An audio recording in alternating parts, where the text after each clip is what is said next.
माता जी की, समस्त आर्या संघ की, उत्तम माधव धर्म की। छैडाला का पंडित दौलतराम जी सम्यक दर्शन के विषय में बहुत अच्छी लाइन छैडाला में दी है। उन्होंने बोला है, मोक्ष महल की प्रथम सीढ़ी या बिन ज्ञान चरिता सम्यक ताना लहि सुदर्शन धारो भव्य पवित्रा। अर्थात मोक्ष मार्ग जो हमारा है उसमें सम्यक दर्शन उसे प्राप्त करने के लिए प्रथम सीढ़ी है, प्राप्त कर सकते हैं, अर्थात मोक्ष मंदिर पर जा सकते हैं। अब सम्यक दर्शन के हमारे आगम में आचार्यों ने 8 अंग और 8 अंग सहित 25 दोष में सम्यक दर्शन को बताया है। 8 अंग तो सभी जानते होंगे, जानते हैं निशम के टीकांश आदि जो सम्यक दर्शन के 8 अंग हैं, वो सम्यक दर्शन में होना बहुत आवश्यक है। उसमें अभी हम 8 अंगों में डिटेल में नहीं जा रहे, पर लेकिन उसमें एक उपगुहन अंग आया है उपगुहन अंग। तो उसके बारे में ये आचार्य समंत स्वामी ने रत्नकर शास्त्राचार्य में एक कारिका दी है उपगुहन अंग के लिए। उपगुहन अंग क्या है?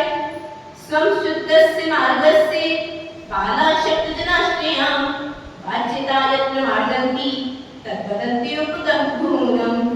अर्थात जो हमारा सही मार्ग है, सच्चा मार्ग है, उससे जो भटक गए हैं और उसकी निंदा आदि करते हैं, उनकी बुराई को प्रकट नहीं करना। अगर सीधे शब्द में इसका अर्थ देखा जाए उपगुहन का, तो आप लोग क्या समझेंगे? उपगुहन का अर्थ है दूसरों के दोषों को प्रकट नहीं करना, परंतु अपने दोषों पे ध्यान देना।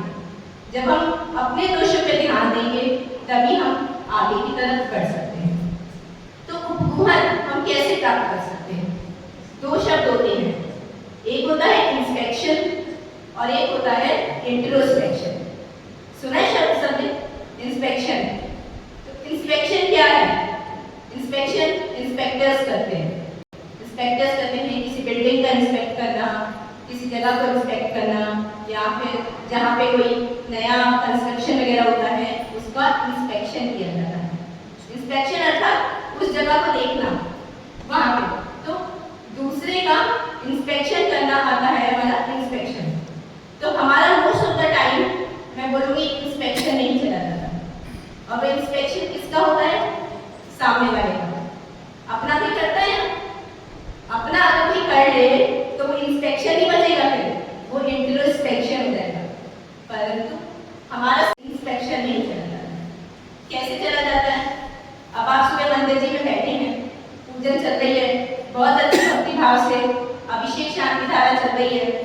कोई आया नए वस्त्र पहन के, नई साड़ी पहन के, तो लेडीज लोग का ध्यान कहाँ जाता है? जाता है कि कहाँ क्या पहना, किस ब्रांड का पहना, कहाँ से आया है, काश हमारे पास भी ऐसा हो, जाता है ना। तो वो हो गया इंस्पेक्शन। पर लेकिन हम लोग इंस्पेक्शन के लिए यहाँ नहीं आए हैं। स्पेशली इन 10 दिनों में तो हमें इंस्पेक्शन नहीं करना है, हमें क्या करना है? इंट्रोस्पेक्शन करना है। इंट्रोस्पेक्शन क्या होता है? When you want to know about yourself, when you want to know कि what is residing besides me, कि मेरे अंदर क्या है, because there is very beautiful soul that is residing under you, वो है, बट लेकिन उसे हमें पहचानना है, उसे पहचानना है, उसको दिखाना है, तभी हम मोक्ष महल की सीढ़ी को प्राप्त कर सकते हैं। पर लेकिन हमारा ध्यान कहाँ जाता है? वो माता जी ने एक लाइन लिखी है ना, पर प्रशंसा में महिमा पर की गाई, निज तन में धर तन में रह कर भी निज की ना सुध आई हमें अपनी सुध। अगर हमें अपनी सुध आ जाती तो शायद आज हम यहाँ नहीं होते, बहुत आगे होते। शायद हमने इस पंचम काल को कलिकाल बोला जाता है, जब लक्ष्मण जी भी शल्य को छोड़ के जा रहे थे तो उन्होंने क्या बोला था कि अगर मैं वापस नहीं आऊं तो पंचम काल में जन्म लूं। इतना खराब काल माना जाता है इसको। उसमें हम सब ने जन्म लिया और उसके बाद भी दूसरों की सुध में ही लगे हैं।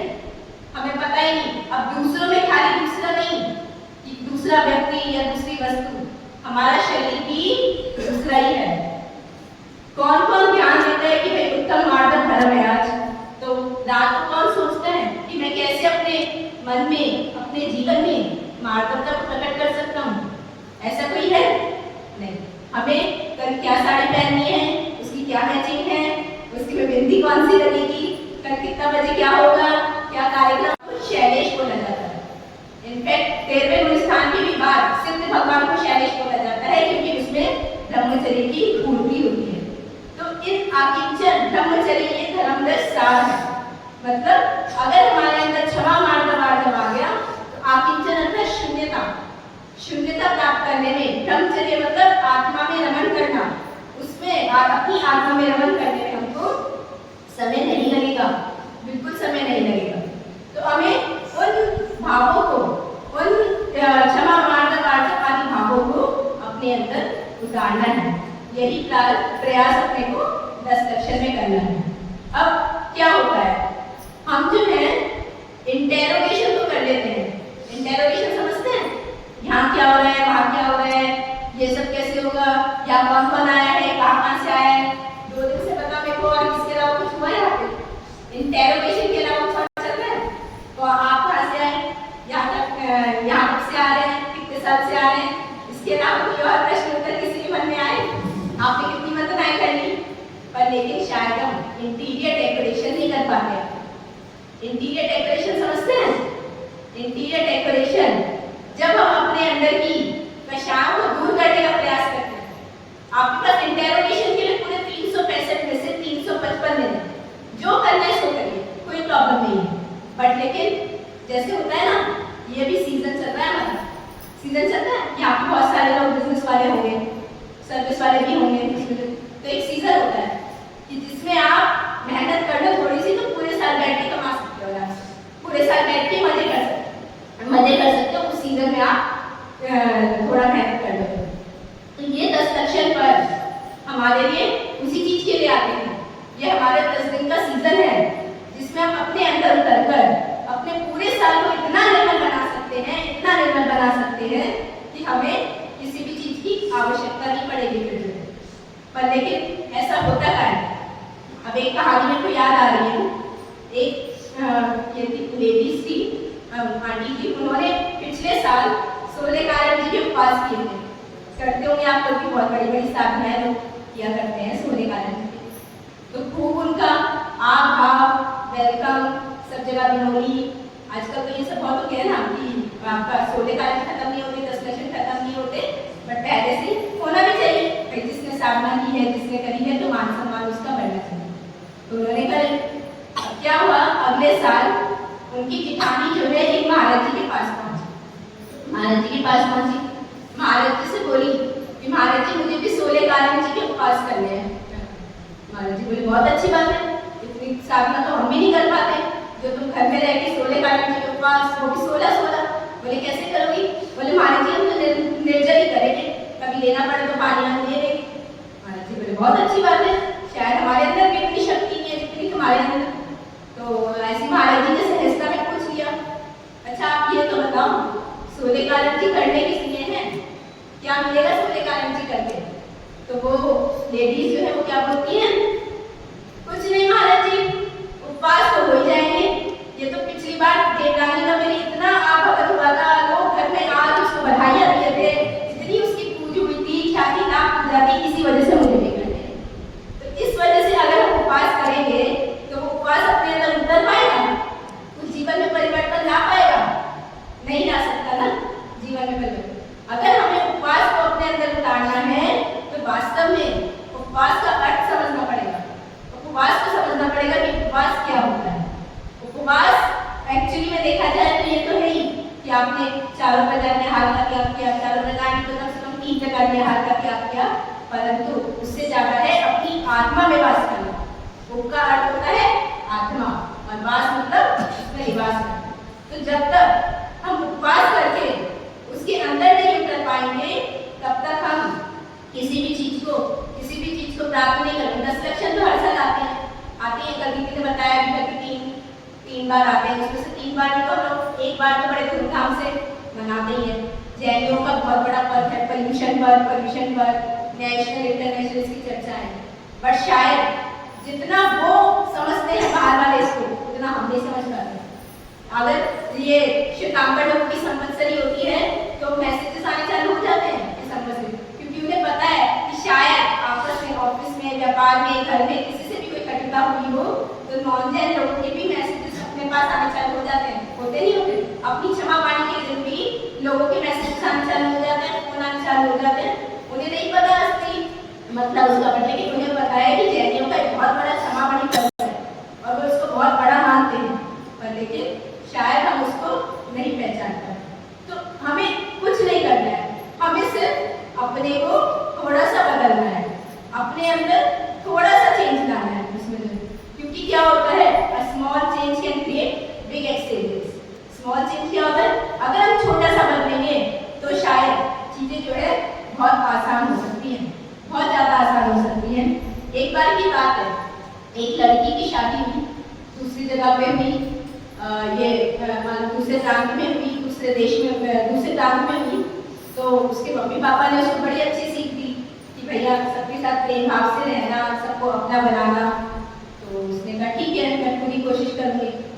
पर वहाँ गई ससुराल में तो उसको लगने लगा, शुरू में तो होता ही है कि भाई आपकी तो नहीं चलेगी, सामने वाले के हिसाब से आपको एडजस्ट करना होगा।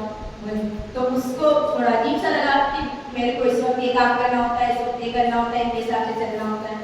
तो थोड़े दिन तो बने ही ठीक से, फिर धीरे धीरे उसने क्लेश करना चालू कर दिया, अपनी सास को ताने देने चालू कर दिए, देवर को भोजन पानी देने में नकारने लगी, इस तरह से अपने पतिदेव के साथ अच्छे से व्यवहार करने लगी। तो ये सब चीजें खराब हो गई, मतलब अच्छी ससुराल में जाके जहाँ का प्रेम वात्सल्य का माहौल रह सकता था वो खराब हो।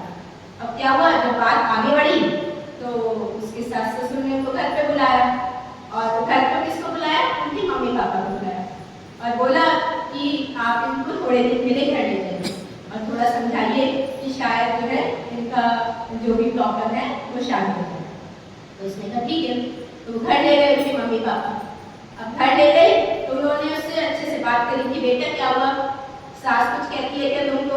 उसमें से नहीं सास तो मुझे कुछ नहीं कहती, पर लेकिन ये होती है 4 सब्जी बता देती है कि आज इसके बननी, आज इसके बननी, आज इसके बननी। तो पापा बोले वो तो जब घर में हो तो बनानी पड़ेगी। तो चलिए बोले तुम्हारी मदद नहीं करती क्या?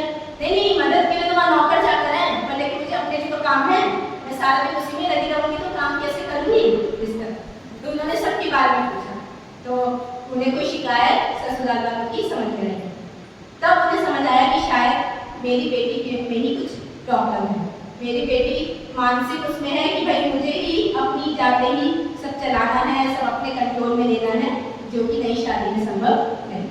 तो उन्होंने क्या करा, वो बहुत उसके जो पापा थे होशियार थे, बहुत युक्तिकार थे, उन्होंने युक्ति लगाई।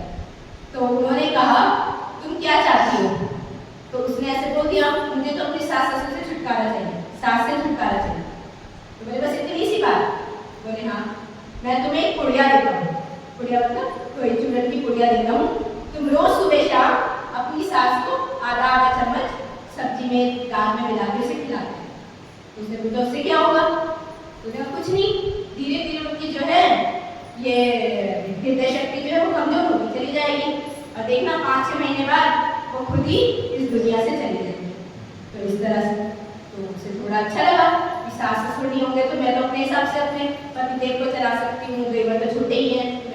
तो उसने कहा ठीक है। तो बोले और कुछ तो नहीं करना? बोले तुम्हें एक काम और करना होगा इसके साथ। बोले क्या करना होगा? तुमको जो है अब 6 महीने की बात है, तुम्हें पता है सारी चाबियां तुम्हारे ही हाथ में आ जानी है, तो बस कुछ नहीं करना, सबके साथ बहुत प्रेम भाव से रहना, किसी को उल्टा जवाब मत देना, सबके समय पर उनकी काम कर देना, उसके बाद जब तुम्हें समय मिले तो अपना काम कर लेना। बोलिए अच्छा ठीक है इतनी सी बात। अब वो गई, उसके पापा उसको छोड़ के आए, उन्होंने सास ससुर को बोल दिया उसके कि मैंने इसको समझा दिया है, अब ये परेशान नहीं करेगी आप लोगों को। तो बोले अच्छा। वो भी खुश हुए सास ससुर। अब कल उनका भोजन का समय आया, उसमें वो गुड़िया मिलाना में देना चालू कर दिया। सुबह के टाइम, शाम के टाइम आधा आधा चम्मच वो गुड़िया देती। तो वो और उसके साथ क्या करती, सबसे बहुत प्रेम भाव से बात करती, बहुत अच्छे से रहती। तो सास ससुर भी बड़े खुश हुए, तो वाकई में बदल गई है, इसकी मम्मी पापा ने तो बहुत अच्छी सीख दी है, कितने अच्छे से रह रही है, हमारे घर की सब कलेशिका ही खत्म हो गई है। तो वो इस तरह से 6 महीने बीत गए। तो 6 महीने बीत गए, अब वो गई अपने पापा के पास, उसको सबका हाँ वात्सल्य मिलने लगा, प्यार मिलने लगा, बहुत अच्छा लगने लगा उसे। उस जहाँ ससुराल में जहाँ वो भागना चाहती थी, अब उसी ससुराल में उसे बड़ा अच्छा लगने लगा। जब सामने वाले का रिस्पॉन्स अच्छा होता है तो अच्छा लगता ही है। तो वो फिर से अपने पापा के पास गई, पापा मुझे नहीं मानना सासू माँ को, आपने कौन सी दवाई दी थी, तो इतनी अच्छी है, मेरा कितना ध्यान रखती है, मेरे पतिदेव कितने अच्छे हैं, हर चीज का मेरा ध्यान रखते हैं, मुझे नहीं मारना किसी को। तो बोले अच्छा, तब तो तुम ये कह रही थी कि मुझे छुटकारा चाहिए, छुटकारा तो तुम्हें मिलने ही वाला है। बोले नहीं नहीं, मैं अकेले नहीं रह पाऊंगी, मुझे तो संयुक्त परिवार में रहना है, कितना आनंद आता है संयुक्त परिवार में। तो बोले अच्छा, बोले यही तो मैंने पहले तुम्हें समझाया था कि सबके साथ प्रेम भाव से। बोले अब तुम्हें दिक्कत नहीं होती, तुम्हारे काम नहीं हो पाते हैं, सबके काम में लगे रहते। बोले सब मेरा हेल्प कर देते हैं, किचन का काम निपटा, बाहर का काम निपटा, फिर मैं टाइम मिलता है तो अपना काम कर लेती हूँ, तो उसमें मुझे अपने लिए भी समय मिल जाता है। बोले अच्छा, तो बोले तो ये सब तुम्हें अब समझ में आया, पर अब तो सासू माँ जाने वाली है। तो वो बोली नहीं, सासू माँ को नहीं भेजना, सासू माँ को नहीं भेजना, मुझे तो उन्हीं के साथ रहना। इस तरह से करके उसके पापा ने उनको समझाया। बोले बेटा मैंने फिर गुड़िया में कोई जहर नहीं मिलाया, वो तो एक पाचन शक्ति को ठीक करने का छोटा सा चूरन था। ये तो तुम्हारे लिए सीख थी कि सामने वाला हमेशा गलत नहीं होता है, गलत हम भी हो सकते हैं। शायद हम अगर अपने आप को थोड़ा सा बदलें तो सामने वाली चीजें भी बदल सकती हैं। हमेशा हमने तो ये देखा है ना, दोष पर के देखते स्वयं के दोष देख पाते नहीं, इस तरह से सामने वाले के दोष के सामने अपने दोष दिखते ही नहीं है, पर शायद उन दोषों की जड़ हम हैं। तो हमें अपने जीवन में उस गुण को धारण करना है, उस मार्गवता को धारण करना है, उस आर्जवता को धारण करना है। और अगर हम अपने आप को थोड़ा सा बदलने का कोशिश करेंगे तो हमारा लौकिक जीवन एवं पारलौकिक जीवन बहुत अच्छा हो सकता है। इन 10 दिनों में हम वो कर सकते हैं जो हमारे पूरे साल के लिए एनर्जी क्रिएट कर सकते हैं। तो मेरी यही मंगल कामना है कि आपके जीवन में 10 धर्मों का सार उतरे, आप इन्हें समझें, पहचानें और इनको जिए। इसी मंगल कामना के साथ जय बोले चिंतन काशीनाथ भगवान की। पर बड़े भाग्य से मिलते हैं, वो भी ऐसे मुक्तागिरी सिद्ध क्षेत्र में जहाँ पे 3.5 करोड़ परिवारों ने जन्म मोक्ष प्राप्त किया है। मैं तो अपना बहुत बड़ा सौभाग्य मानती हूँ कि मुझे ऐसी जगह पे आके 10 दिन जो अपने सबसे पवित्र दिन बोले जाते हैं, यहाँ पे साधना और आराधना करने का मौका मिला। तो हमें भी उस इंट्रोस्पेक्शन द्वारा अपने अंदर करना है, अपने आप को प्राप्त करना है, अपने को समझना है। अब वो कैसे कर सकते हैं? 10 लक्षण पूजा कौन कौन करता है? सभी करते होंगे। 10